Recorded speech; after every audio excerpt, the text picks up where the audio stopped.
Et c'est une autre sorte de patrimoine, la ligne historique ferroviaire qui reliait Bastia à la plaine orientale. Une ligne qui n'existe plus depuis la Seconde Guerre, mais dont la remise sur les rails avait été promise par la majorité territoriale, à commencer par une extension jusqu'à Follet. Où en est-on? Élément de réponse, Lisa Massinera.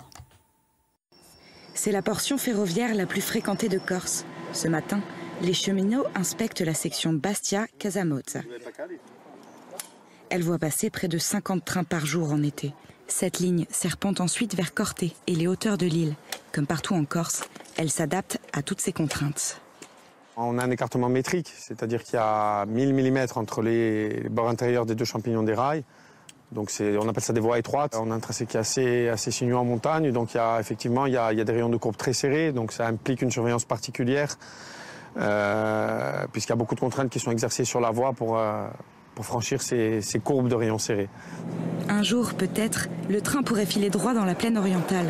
Sur l'île, 2 lignes relient déjà Bastia à Ajaccio et Punteleccia à Calvi. Le projet des chemins de fer de Corse serait de réouvrir une ligne allant jusqu'au sud de l'île. Détruite pendant la guerre, il n'en reste aujourd'hui que quelques ponts et des rails à l'abandon. C'est quelque chose qui va se faire dans les années à venir. On se projette aujourd'hui sur 10 ans. Mais en tout cas, c'est une priorité pour nous de rouvrir cette ligne de la plaine orientale. L'étude a été menée jusqu'à Follet avec l'adhésion, bien entendu, de toutes les municipalités et une adhésion totale de tout le monde. Après, il y a des contraintes. Est-ce qu'on passe en mode train ou en mode tram? C'est aujourd'hui cette question-là.